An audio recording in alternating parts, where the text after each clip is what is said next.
திருப்பூரில் டெய்லரின் கிரெடிட் கார்டில் இருந்து 1 லட்சம் ரூபாய் நூதன முறையில் கொள்ளையடிக்கப்பட்டுள்ளது.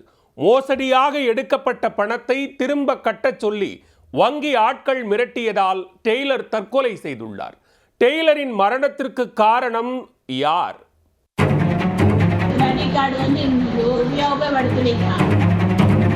கேன்சல் பண்ணி கொடுத்தாங்க, கேன்சல் பண்ண மாட்டேங்கிறாங்க. அப்புறம் 2 நாள் கழிச்சு ஃபோன் வந்ததுங்க. நம்பர் கேட்டு 1 லட்ச ரூபாய்க்கு பர்ச்சேஸ் பண்ணிட்டாங்க. நீங்க 1 லட்ச ரூபாய் பணம் கட்டணும்னு டார்ச்சல் பண்ணிட்டே இருந்தாங்க. நான் 1 ரூபா கூட செலவு இல்லை, நான் எதுக்கு கட்டுறேன் அப்படின்னாங்க. பேங்க்ல கொலை பண்ணதுனால தான் சூசைட் பண்ணிட்டாங்க. ஆமாங்க. திருப்பூர் மாநகராட்சி நல்லூர் 2வது வீதியைச் சேர்ந்தவர் பிரகாஷ்.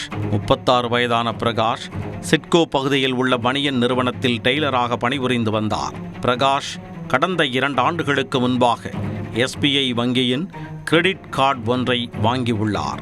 ஆனால் வீட்டில் இருந்தவர்கள் கிரெடிட் கார்டு வேண்டாம் என தெரிவித்ததால் மீண்டும் அதனை ஒப்படைக்க எண்ணி உள்ளார்.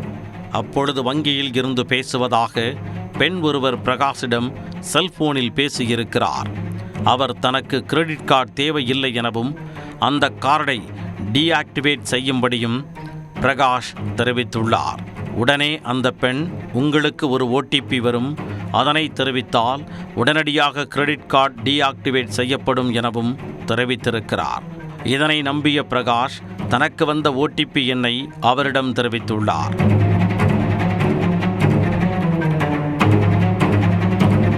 அடுத்த சிறிது நேரத்தில் 1,10,000 ரூபாய் மதிப்புள்ள பொருட்கள் வாங்கப்பட்டதாக பிரகாஷ் தொலைபேசிக்கு குறுந்தகவல் வந்தது.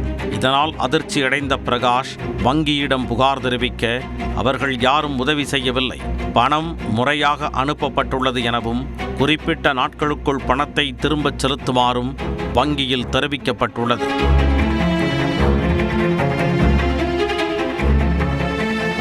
இதனையடுத்து நண்பர்கள் உதவியுடன் சைபர் கிரைம் போலீஸ் மற்றும் மாவட்ட ஆட்சியர் அலுவலகம் என பல இடங்களில் பிரகாஷ் புகாரளித்தும் இதுவரையிலும் எந்த நடவடிக்கையும் எடுக்கப்படவில்லை.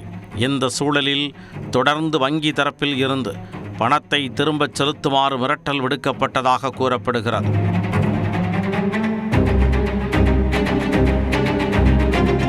இதனால் அச்சத்தில் இருந்த பிரகாஷ் வேலைக்கு செல்லாமல் வீட்டிலேயே இருந்துள்ளார்.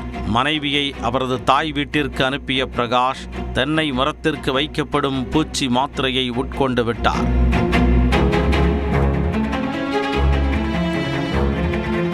மயக்கமடைந்து கீழே கிடந்த பிரகாஷை அவரது தாய் மற்றும் சகோதரர் மீட்டு திருப்பூர் அரசு மருத்துவமனைக்கு கொண்டு சென்றனர்.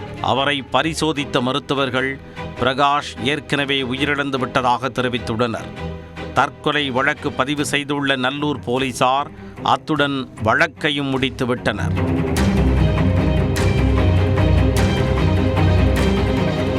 ஒரு நபரின் உயிரிழப்புக்கு காரணமான மோசடி நபர்கள் தண்டிக்கப்படுவார்களா?